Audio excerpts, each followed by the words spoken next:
มาสบายดีไอ้น้องสาวพิสิกลาเบิดทุกคนเนาะสบายดีไอ้น้องมื้อนี้สิมารีวิวเอบิกเนาะพาร์ติคอลเป็นของลูกค้าทางซ้ำเหนือเด้อของลูกค้าทางซ้ำเหนือเนาะเพิ่นได้สั่งมาเนาะขอบใจที่เชื่อมั่นทางงานเฮาเนาะเชื่อมั่นทางงานเฮาเนาะทางการประกอบให้อายเพิ่นเนาะก็เรียกเป็นที่สมบูรณ์แล้วเนาะตามนี้เลยเนาะอยู่ทางเนาะบ้านเพิ่นอยู่บ้านนาหนองบัวนี่แหละประมาณนี้แหละเนาะอยู่ซ้ำเหนือเนาะประมาณนี้แหละนี่เนาะเป็นเอพิกทักที่ข้อปี2025เด้อตอนนี้เด้อ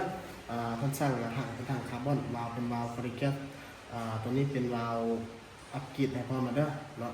เก็บเสียงเป็นเก็บเสียงเก็บเต็กลำเป็นลำ XM8 เนาะลำอยู่ในนี้เป็นลำ XM8 เนาะยาว50เซนแล้วตอนนี้เนาะยาว50เซนตัวนี้เป็นราวแป๊ดเขียวนะรับประกันให้1 ปีเต็มด้วยเฉพาะราวรับประกันให้1 ปีเต็มกล้องเป็นกล้อง BSA เนาะตัวนี้เนาะกล้อง BSA ตัวที่มีหมายจำอยู่ทางการอะไรเนาะส่วนท้ายตัวนี้เป็นท้ายพับได้เนาะสามารถพับได้พับล็อกได้เนาะปรับสปริง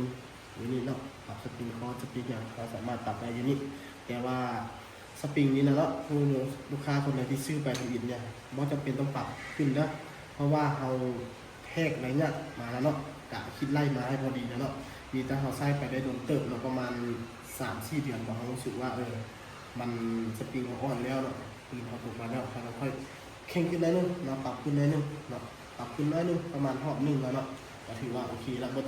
ต้องจำเป็นต้องเอาขึ้นหลายแน่นอนเนาะเอาขึ้นหลายแล้วมันจะให้ลมของเหลือเนาะและ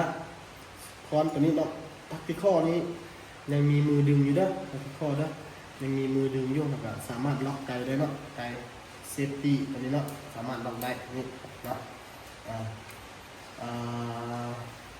ตัวนี้เป็นมีโมพร้อมเด้อโม11 นัดไอ้น้องเพิ่นเอาตัวนี้แม่นรหัสนะแม่นรหัสหมายเลข5เด้อ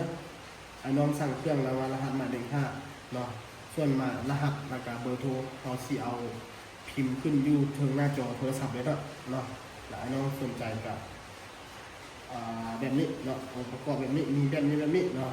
ไอ้น้องทักมาเลยเนาะทางเบอร์โทรWhatsAppทักมาหรือว่าสนใจรหัสหมายเลข5เนาะหมายเลข5เขาก็จะเข้าใจในต้องBSAทางคาร์บอนเนาะลำ XM8 เนาะเป็นทักที่ข้อเป็นที่ข้อปืนทักที่ข้อเนาะ